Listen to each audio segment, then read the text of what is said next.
9 e 10, amém? Diz assim: E disse-lhe Jesus: Hoje veio a salvação a esta casa, pois também este é filho de Abraão, porque o Filho do Homem veio buscar e salvar o que se havia perdido. Hoje veio a salvação a esta casa. Amém? Pode se assentar, meu irmão, minha irmã.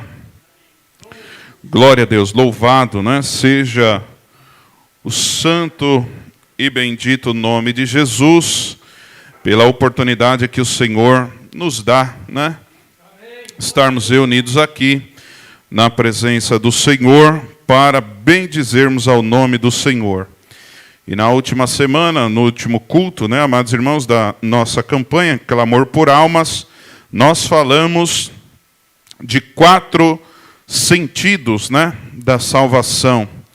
Então nós falamos aqui da salvação física, falamos da salvação por meio da cura das enfermidades, falamos da salvação espiritual e falamos da salvação futura ou salvação eterna. Amém? Então, salvação física, quando Deus nos livra de um perigo, por exemplo. A salvação por cura da enfermidade, quando Deus nos tira, né, do leito da enfermidade, Ele nos salva. Salvação espiritual, que em si é o perdão dos nossos pecados, na alma, no espírito. E a salvação futura, que é a salvação eterna, quando a igreja não poderá mais sofrer a condenação do pecado, se for fiel até a morte ou até o fim. Amém?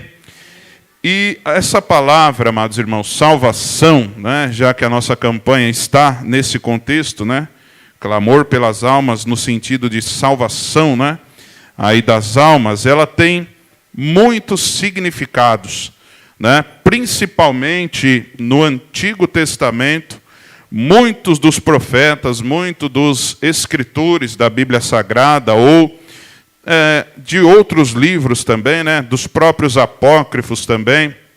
Nós não pregamos livros apócrifos, amém?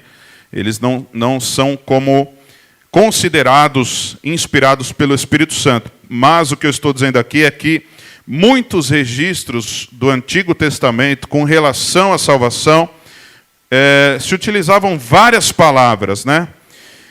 Mas o significado delas sempre está ligado à libertação de um perigo, sempre está ligado a uma condição desfavorável por parte do pecador, e de repente chega alguém que estende a mão e livra ele. Então, no Antigo Testamento, como no Novo também, geralmente a palavra salvação, ela tem alguns sinônimos, né? Dentre eles, remir, libertar, vingar, vivificar, livrar, redimir, resgatar, reconciliar, expiar e propiciar. Dentre outros, esses são os mais comuns. O que eu quero dizer com isso, amados irmãos, é que quando o Senhor Jesus salva alguém, Ele dá uma salvação plena, né? A salvação na sua plenitude, não falta nada. Nós não precisamos, por exemplo, do sangue de Jesus e mais alguma coisa para complementar, mas o sangue de Jesus, ele é suficiente, porque a salvação que ele promove na igreja é uma salvação plena. Então, nós estamos aqui, você está aqui, e você pode, não é, gozar de uma salvação plena. Você pode se sentir livre. É por isso que nós, amados irmãos, quando estamos na presença de Deus, a gente se sente livre, porque a salvação dele é uma salvação plena, não falta nada. A gente, quando tem Jesus, não precisa mais de nada com relação à salvação. Amém? E aí a gente vai meditar, amados irmãos, agora um pouco mais no contexto do Novo Testamento. Porém, eu quero lembrar aos irmãos que a questão dos testamentos divide em 2 tempos, né? O que é chamado de tempo da lei e o que é chamado de tempo da graça, ou dispensação da lei, dispensação da graça, que acontecia diferente, né, para se salvar no Antigo Testamento e para se salvar no Novo Testamento. E nós, amados irmãos, precisamos estar orientados com relação a isso, porque nós vivemos em um contexto que muitas pessoas querem anular o Antigo Testamento. Tem pessoas, amados irmãos, que creem que o Antigo Testamento só serve como um livro histórico. Só serve para a história, só serve para escrever o que aconteceu. E na verdade não é. O livro do Antigo Testamento é tão importante quanto o livro do Novo Testamento. A questão das alianças, elas uma complementa a outra. Então o Novo Testamento complementa o Antigo, assim como o Antigo complementa o Novo. No Antigo Testamento, Deus prometeu e Deus deu as origens, né, de tudo, da lei, de tudo. Mas no Novo Testamento é quando se cumpre, né? A profecia é quando é revelada a plenitude da palavra e da revelação de Deus através de Jesus Cristo. Jesus Cristo é a maior revelação que a igreja poderia ter. Glória a Deus. Então nós não podemos de forma nenhuma desprezar o Antigo Testamento, a antiga aliança.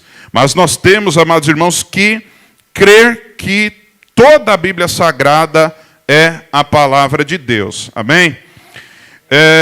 Se tratando ainda disso, amados irmãos, vamos entrar então no contexto aí mais puxando para o Novo Testamento.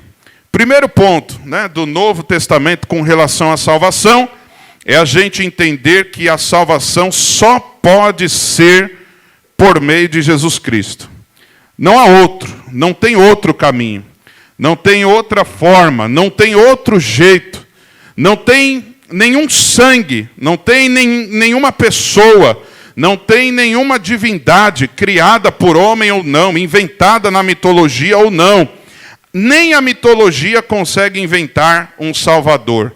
Eles precisam inventar uma deusa para o amor, que é Afrodite, outro é o Deus dos mares, né? Outro é o Deus do céu, outro é o Deus dos ventos, outro é o Deus que manda no raio. Mas, amados irmãos, a igreja ela crê em um só Deus, que manda no raio, que manda na chuva, que manda nos ventos, que manda nos ares, que manda no sol. Um só Deus, um só Senhor. Portanto, o único que também pode salvar. Né? Glória ao nome do Senhor. Paulo, escrevendo a Timóteo, registrou, né, 1 Timóteo, capítulo 2, versículos 5 e 6. Porque há um só Deus e um só mediador entre Deus e os homens, Jesus Cristo, homem, o qual se deu a si mesmo em preço de redenção por todos, para servir de testemunho a seu tempo. Porque há um só Deus, um só mediador entre Deus e os homens, Jesus Cristo, homem. Glória ao nome do Senhor. Então a igreja não crê nesse negócio aí que todos os caminhos levam a Deus. A igreja crê que só Jesus leva a Deus. Que só o Senhor Jesus é que pode ligar o homem que foi desligado, que foi destituído, com a divindade santa e eterna do Deus Todo-Poderoso novamente. E isso em Jesus Cristo, homem. Por quê? Porque é somente através do sacrifício de Jesus. Se Jesus não tivesse entregue o seu sangue por nós, não tinha como ligar. Até hoje estaria matando bode, até hoje estaria pegando carneiro, cordeiro. Até hoje a gente precisaria, não é, do sumo sacerdote, mas quando vem Jesus ele faz um sacrifício perfeito. E nesse texto, amados irmãos, que nós lemos, né, de Lucas capítulo 19, versículo 9 e 10, diz assim a primeira parte, quando Jesus entra, né, na casa de Zaqueu, diz assim: hoje veio a salvação. Jesus não disse, hoje veio salvação. Ele disse, hoje veio a salvação. Tem todo um contexto especial nisso, porque se Jesus dissesse, hoje veio a salvação, ele poderia estar dizendo, olha, hoje eu estou trazendo alguma salvação. Uma salvação. Quem traz salvação é a palavra de Deus, apresentada por meio dos seus ministros. Porque o ministro prega daquilo que ele também foi alcançado. Mas Jesus não, ele diz, hoje veio a esta casa a salvação. Ele está dizendo, eu entrei aqui. Eu sou a salvação. Eu estou falando de algo que eu posso promover. Eu não estou falando de alguém, mas eu estou falando de mim. Então hoje veio a salvação. Porque Jesus é aquele que disse, arrependei-vos porque é chegado o reino dos céus. Quando chega o reino dos céus? Quando ele vem a essa terra. Ele é o reino, né? Glória a Deus. Não é que Jesus é o rei e ele está dentro do reino. É que o reino só existe por ele. Então o reino está nele, não é ele que está no reino. Então aonde Jesus está, aonde Jesus vai, o reino de Deus é chegado. O reino de Deus é apresentado. Então ele diz, hoje veio a salvação a esta casa. Por quê? Eu estou aqui. Eu entrei na sua casa, Zaqueu. Eu vim a este lugar, Zaqueu. Eu posso te salvar, Zaqueu. Eu quero te salvar, Zaqueu. Então, a salvação está aqui. Sou eu. Glória ao nome do Senhor.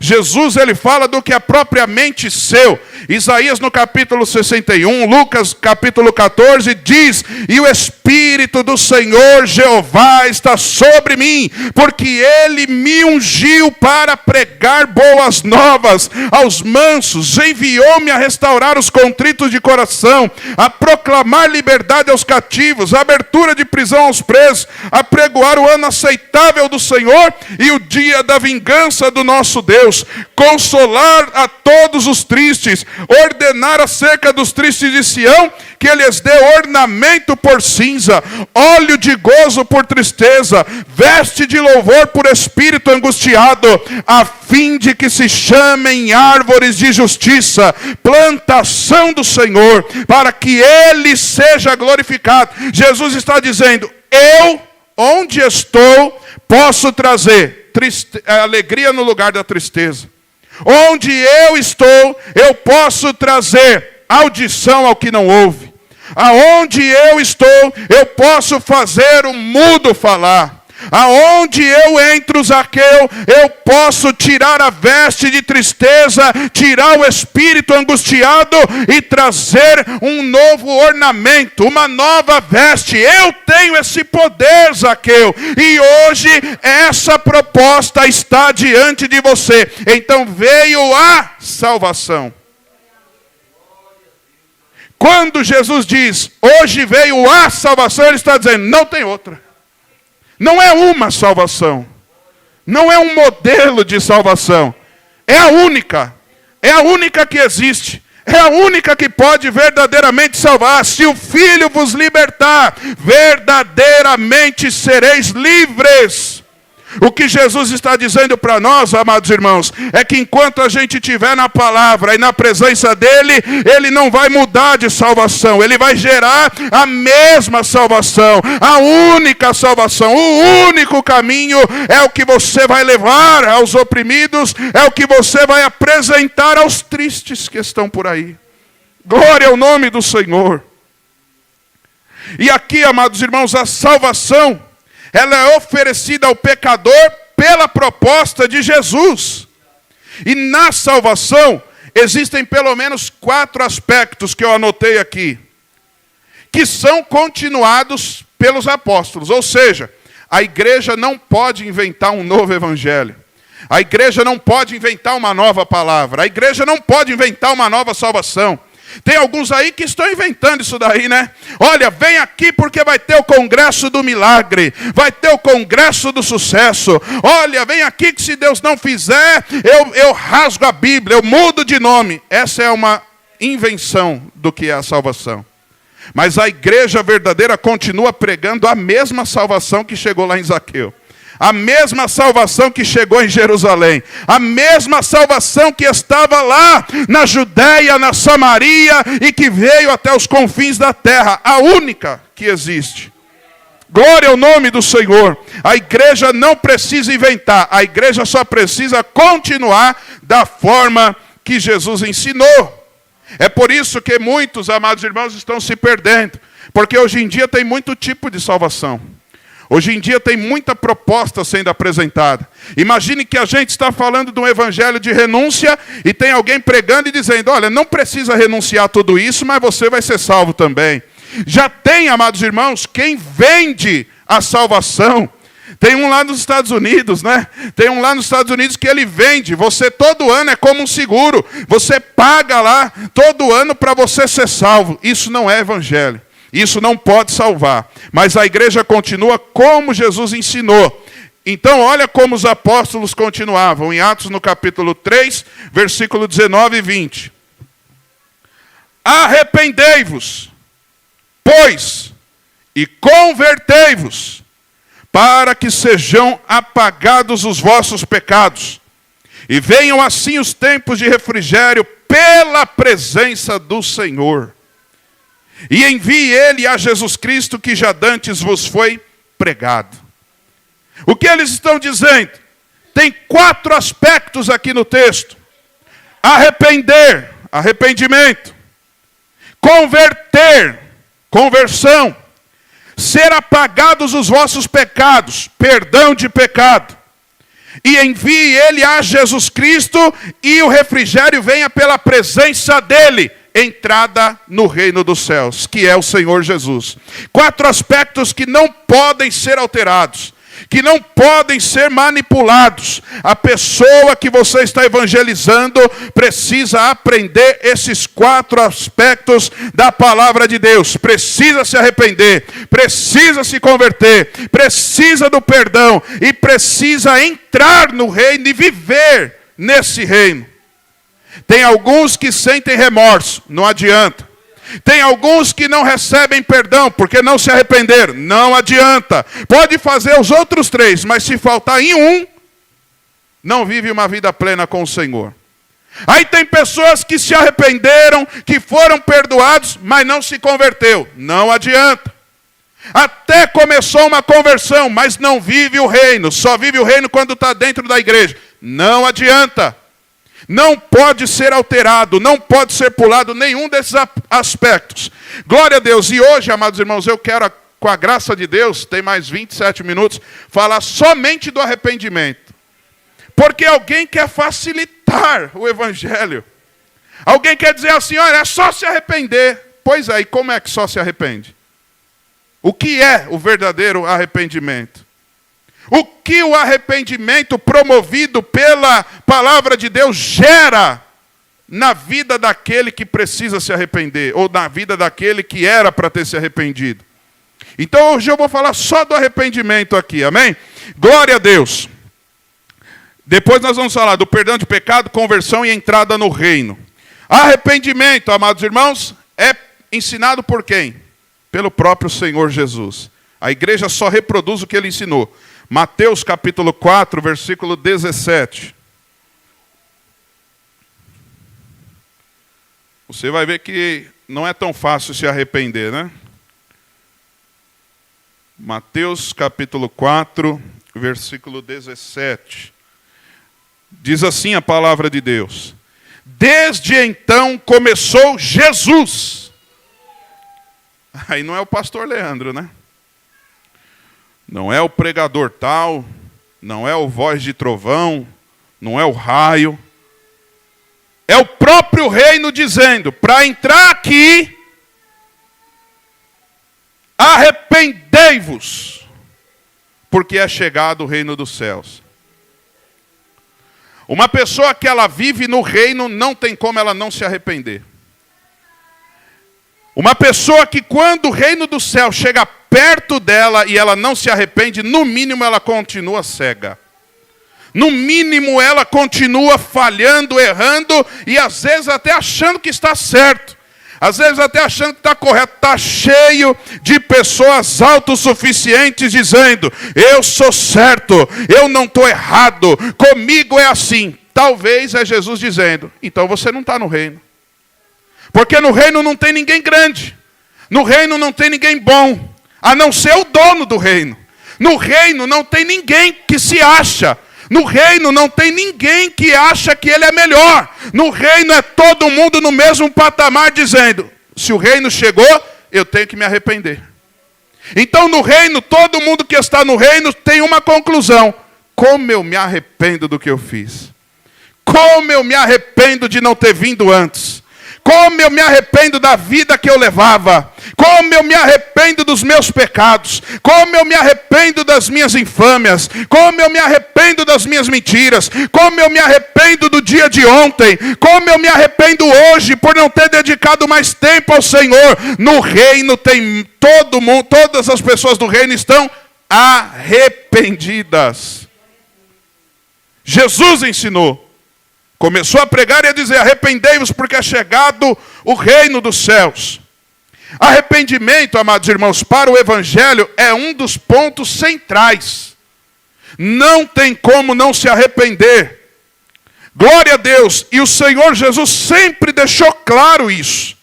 Para que aqueles que chegassem a Ele se arrependessem e mudassem de vida, andassem no sentido oposto. E eu anotei aqui, se arrepender significa mudar a mente para melhor. É uma mudança sincera e completa da própria opinião, ações, atitudes, falar. É mudar. Portanto, quem está no reino não é a mesma coisa que era antes. Quem está no reino não pode continuar da mesma forma da época quando não estava no reino. Porque teve uma mudança sincera, uma mudança plena, uma mudança completa. E é isso que nos mantém no reino. Romanos 12, 1 e 2 diz, rogo-vos, pois, irmãos, para que apresentei os vossos corpos em sacrifício vivo, santo, agradável a Deus, que é o vosso culto racional, e não vos conformeis com este mundo, mas transformai-o pela renovação do vosso entendimento. Renovação, mudança, transformação. E eu vou falar aqui, amados irmãos, de 3 elementos dentro do arrependimento. O arrependimento promovido pelo Senhor Jesus, ele muda o nosso intelecto, ele muda o nosso emocional, e ele muda as nossas vontades. Tem pessoas que se arrependeram e mudou a forma de pensar, mas não mudou a vontade que tem. Tem pessoas que mudou a vontade que tinha, mas não mudou o sentimento, ainda tem uma mágoa. E o arrependimento, como eu disse, é algo completo, pleno, precisa ser na totalidade, a mudança por completo do homem e da mulher que entrou no reino. Elemento intelectual, a mudança do arrependimento intelectual.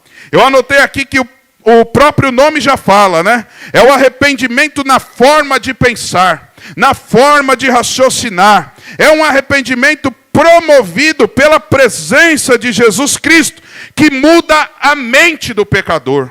Antigamente, amados irmãos, tinham alguns de nós aqui, que chegava assim e dizia assim, se pisar no meu pé, eu piso também. Se falar alguma coisa para mim, eu falo também. Eu respondo também. Eu não levo desaforo para casa. Aí vem o reino, andando na Galileia, chamando seus discípulos, me siga, negue-se a si mesmo, tome a sua cruz, siga-me, eu quero fazer a minha vontade, não a sua. Aí aquela pessoa agora ela vai se arrependendo. Puxa, eu não devia pensar assim. Eu não devia achar que é do meu jeito. Aí o arrependimento vai batendo. Eu errei de pensar assim. Eu errei de ser tão ríspido. Eu errei de querer dar a mesma moeda, porque não é isso que a palavra ensina. Eu me sinto envergonhado, arrependido. Então, o arrependimento promovido pelo Senhor Jesus é aquele que muda o pensamento do homem, o pensamento da mulher. O texto diz, transforme esse mundo pela renovação do vosso entendimento. Não é renovação de evangelho, não é renovação de palavra, não é renovação de louvor, é renovação do entendimento, raciocínio. Paulo diz que a gente tem que servir ao Senhor com raciocínio. E o que o Senhor Jesus quer fazer na vida do pecador, nesses nomes aí, porque talvez alguém esteja olhando e falando assim, como é que pode pensar isso? Como é que pensa tão errado? É o Senhor Jesus dizendo assim, calma, o seu raciocínio eu já mudei. O dele eu ainda preciso mudar. Mas um dia eu vou mudar, porque eu também mudo a forma de pensar. Isso que você está ouvindo hoje, as palavras que você está se machucando hoje, a forma de pensar de alguém que está te ferindo hoje. O Senhor Jesus está dizendo, eu tenho poder para mudar. Eu tenho poder para renovar. Eu mudo, eu gero arrependimento para ter mudança também na forma de pensar. Glória a Deus. Muitos que hoje estão cegos, amados irmãos, no seu entendimento. 2 Coríntios capítulo 4, versículo 4 diz que o Deus deste século cegou os entendimentos. Se tem algo que Satanás está trabalhando é na mente. Se tem algo que Satanás está atrapalhando é a capacidade de raciocínio. Pessoas que são cegas, que tomam atitudes sem pensar e que depois não conseguem voltar atrás. Mas pelo poder da palavra, Jesus está dizendo, você vai levar essa palavra para casa, você vai levar essa palavra para sua família e eu vou começar a mudar a forma de pensar. Eu vou começar a mudar a forma que alguém raciocina, a forma que alguém pensa. Eu vou começar a mudar de dentro para fora. Alguém que está raciocinando errado, mas eu, o Senhor, tenho poder para mudar. Eu tenho poder para transformar. Eu tenho poder para renovar o entendimento, porque o arrependimento dele é assim. Glória ao nome do Senhor. E por que o Senhor Jesus precisa mudar? Porque alguém diz assim, o arrependimento é uma fraqueza. O arrependimento é um erro cometido. Quando a pessoa não renova o entendimento, ela nunca assume a culpa do erro. Porque aí ela vai dizer assim, eu errei porque eu sou fraco. Eu errei porque o homem erra mesmo. Nunca ele vai assumir, eu errei e eu sou culpado. Por quê? A mente está cauterizada. A mente não raciocina. Ele vai colocar a culpa no A, vai colocar a culpa no B, mas nunca vai dizer, a culpa é minha. E como eu disse, no reino só tem pessoa arrependida. Só tem pessoa que não aponta o dedo para A e para B, mas aponta o dedo para si, diz, eu não mereço estar aqui. Eu não mereço viver essa graça, viver a misericórdia de Deus, mas eu me arrependo. E aí pelo arrependimento vem o perdão que a gente vai falar para frente. E aí, amados irmãos, não tem ninguém que não esteja envergonhado. A Bíblia diz que o amor de Deus nos constrange. Glória ao nome do Senhor.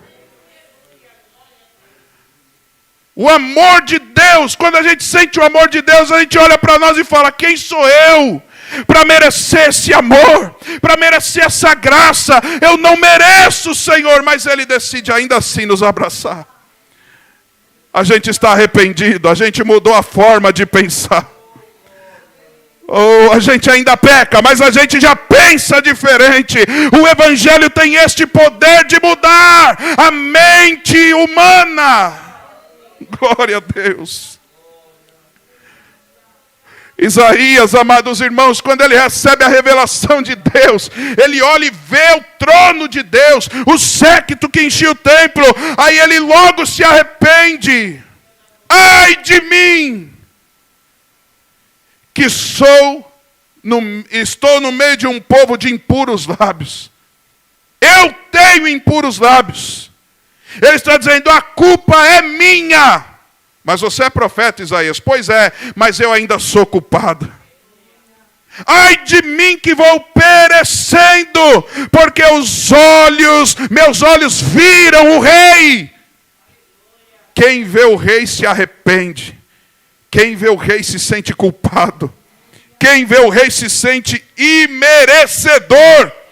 Muitas das vezes a gente entra neste lugar se sentindo indigno, dizendo: Senhor, eu errei, eu falhei, eu não devia ter feito isso, eu não devia ter falado aquilo. Só que o Espírito Santo está te revelando hoje. Através disso eu estou trazendo arrependimento para mudar a sua forma de pensar, para mudar o seu raciocínio, para mudar a sua mente. A partir de hoje, entenda que até quando você erra, eu estou trabalhando, eu estou agindo, eu estou mudando, eu estou fazendo.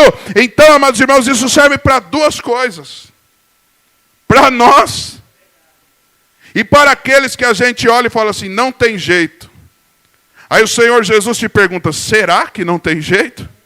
Eu não posso estar trazendo arrependimento das próprias atitudes dele, a fim de que ele abra os olhos e entenda que ele é culpado, que ela é culpado, e ele possa vir a este lugar, receber o meu perdão, porque o perdão só pode vir a partir do momento que há arrependimento.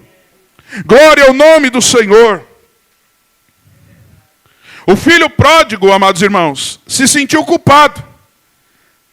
Lucas 15, o 17 diz assim: e caindo em si, intelecto, raciocínio, ele olhou para a situação, viu que estava longe do pai, mas ele também entendeu: a culpa é minha, eu quis vir embora, eu quis sair, eu não tinha condição de me manter, eu sou o culpado.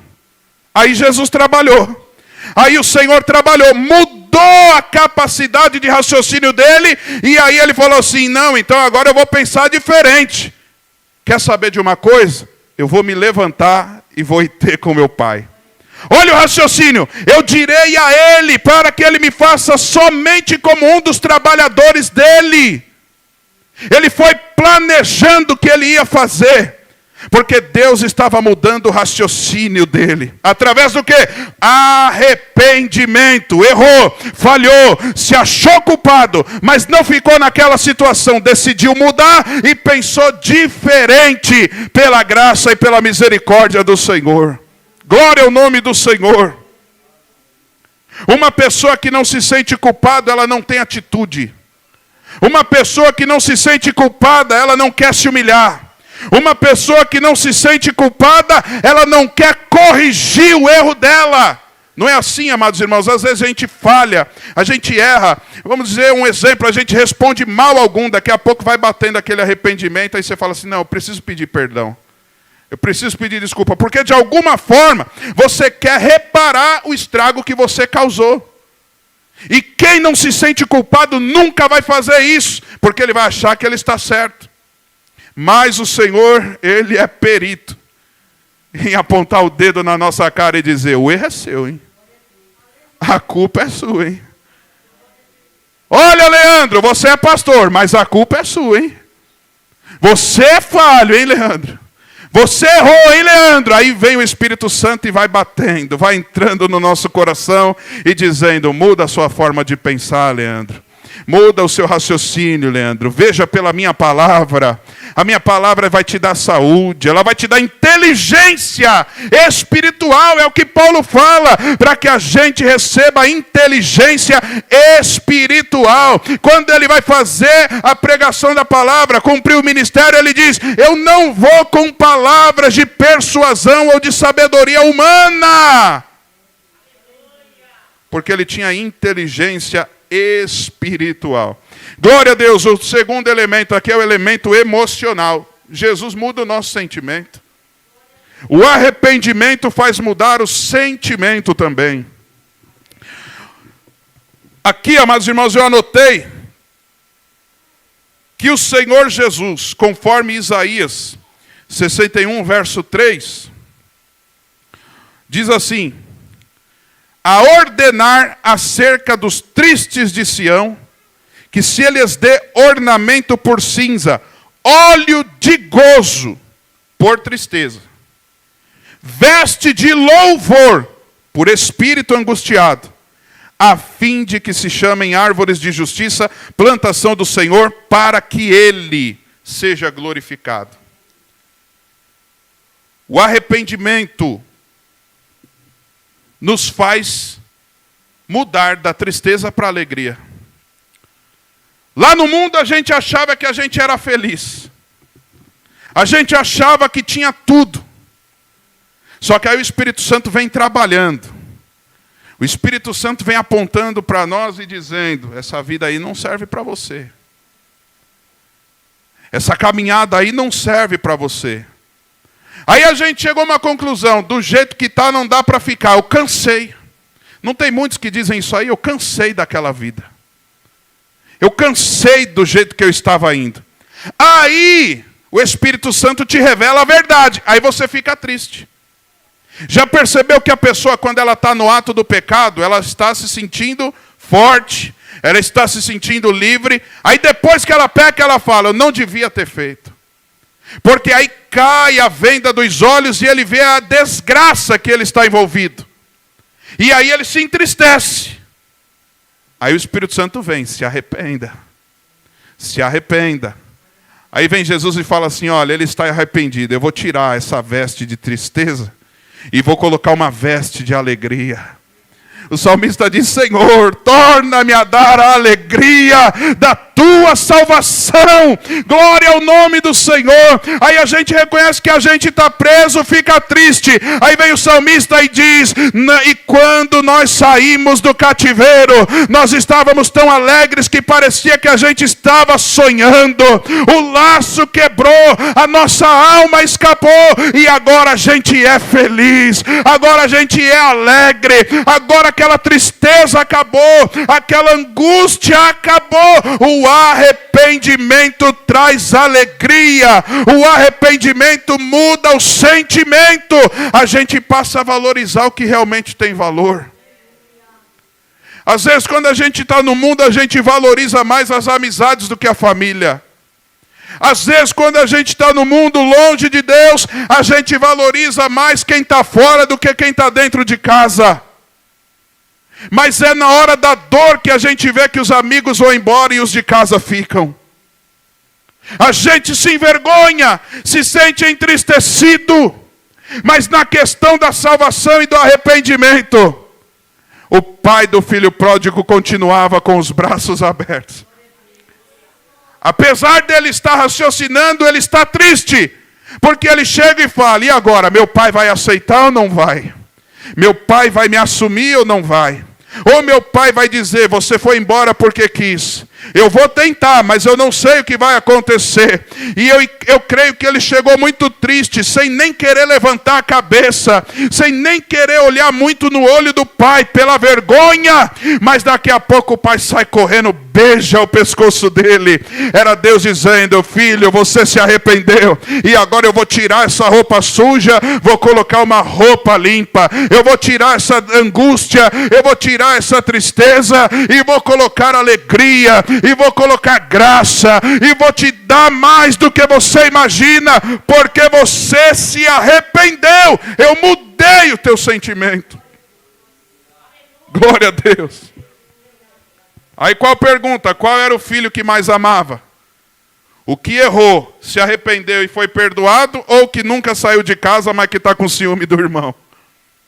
Glória a Deus. A Bíblia diz que quem mais ama é quem mais é perdoado. E é Deus dizendo assim: eu mudei o seu sentimento, eu mudei o seu raciocínio. Agora você pode se alegrar. Eu não estou dizendo que a igreja não vai passar tristeza. Eu não estou dizendo que a igreja nunca vai passar angústia. Mas eu estou dizendo, amados irmãos, que até quando a igreja passar uma angústia, o sentimento da igreja vai ficar guardado no Senhor. Eu entendo que muitos saem da presença de Deus frustrados, que nutrem um sentimento ruim porque Deus não deu o que Ele quis. Mas eu também entendo que tem pessoas que amam tanto ao Senhor, que se não receberem mais nada, eles continuam amando ao Senhor, porque o sentimento deles está guardado. Porque o coração deles está guardado no Senhor. E o sentimento está preservado. Eu sou do meu amado, e o meu amado é meu. Glória ao nome do Senhor. Eu amo ao meu Senhor, porque Ele me amou primeiro. Eu também escolho Ele, porque Ele me escolheu primeiro. O meu sentimento está guardado no Senhor. Ele mudou o meu sentimento. Eu me arrependi de como eu vivia longe dele. Oh, glória! Glória a Deus. Bendito é o nome do Senhor. Glória a Deus. Aleluia. Vamos pular para o último aqui.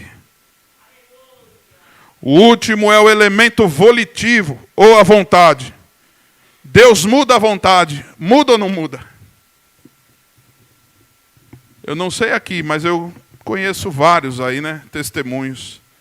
Tinha aquela pessoa que gostava um pouco do forró. Né? Tinha aquela pessoa que tinha o maior prazer de estar na mesa do bar com os amigos. Tinha aquela pessoa que ela, quando estava em casa, se sentia incomodada e sentia vontade. Eu preciso ir para a rua, eu preciso ir para a farra. Eu preciso buscar a prostituição. Vontades que estão dentro da alma da pessoa. E aqui, amados irmãos, não sei quais eram as tuas vontades, mas eu creio que muitas delas o Senhor mudou. Hoje você não tem mais a vontade que você tinha lá atrás. Hoje eu não tenho mais a vontade que eu tinha lá atrás. Quando dava aquela vontade de beber, aí o Senhor vem e fala assim, não, pelo arrependimento eu tiro a vontade de beber. A vontade de se drogar, eu vou lá e eu tiro a vontade de se drogar. A vontade de se prostituir, eu vou lá e coloco arrependimento, e pelo arrependimento eu mudo a mente, eu mudo o coração, eu mudo o sentimento e arranco a vontade de pecar, porque eu quero um povo meu zeloso, santo, imaculado e de boas obras. Glória ao nome do Senhor. Dá uma base aí, pastor. Vamos usar o filho pródigo. Qual a vontade dele? Eu quero ir embora. Eu quero ir para longe. Eu quero comer a bolota dos porcos. Aí vem o arrependimento. O Senhor Jesus trabalhando. Eu quero me levantar. Eu quero ir ter com o meu pai. Agora eu quero estar perto. Olha a mudança promovida pelo arrependimento de alguém que chegou na lama, que chegou no fundo do poço, mas que teve que chegar nessa situação para Deus trabalhar e mudar a vontade dele. Aquele que queria ir embora vai querer voltar. Aquele que queria ir para longe agora vai querer ficar perto, porque Deus está trabalhando e trazendo arrependimento. O arrependimento é importante para a igreja. Oh, glória a Deus. Aleluia. O arrependimento faz mudar as vontades. Que vontade estranha a gente tinha, né? Quantas vontades estranhas a gente tinha. Tinha gente que tinha vontade de pôr uma roupa curta e sair pela rua. Outro tinha vontade de ficar andando sem camisa. Outro tinha vontade de deixar a mulher em casa e ficar com outra mulher na rua. Aí a gente vai se arrependendo, Deus vai estar trabalhando, e hoje a gente fala assim, hoje eu estou com vontade de ir para a igreja adorar a Deus. Hoje eu estou com vontade de entregar, hoje eu vou para tudo ou nada na presença de Deus. Hoje eu quero adorar, hoje eu quero glorificar, hoje eu quero engrandecer, porque eu perdi muito tempo e Deus mudou a minha vontade. Então Deus muda o raciocínio, Deus muda o sentimento, Deus muda também a vontade. 1 Crônicas, capítulo 21, versículo 8 diz: então disse Davi a Deus, gravemente pequei, reconheceu a culpa, se arrependeu em fazer tal coisa, porém agora, se servido, tira a minha iniquidade do teu servo, porque eu procedi muito loucamente. Antes ele queria pecar, agora ele está dizendo, Senhor, eu quero que o Senhor tire isso de mim. Tira essa vontade, tira essa iniquidade, tira isso que me afasta da tua presença. Me liberta, Senhor. E ele diz, purifica purifica-me com hisopo, no Salmo 51, e eu ficarei puro. Lava-me e eu ficarei limpo, mas tira isso de mim. Tira o pecado de perto de mim. Eu não quero mais. Eu não quero mais ser influenciado por ele. Eu não quero mais ceder a ele. Eu quero te agradar. Eu quero te servir. Eu quero te adorar, Senhor. Me ajuda. Urabai, aramanda, aramaias. Eu já vou encerrar. Se você não tem vontade de adorar a Deus, peça a Ele: Senhor, cria em mim um coração puro e reto para te adorar. Faz a minha alma ter sede da tua palavra. Faz a minha alma ter sede da tua presença. Faz a minha alma clamar pela tua presença, como os servos bramam e gritam pela face das águas. Oh, glória!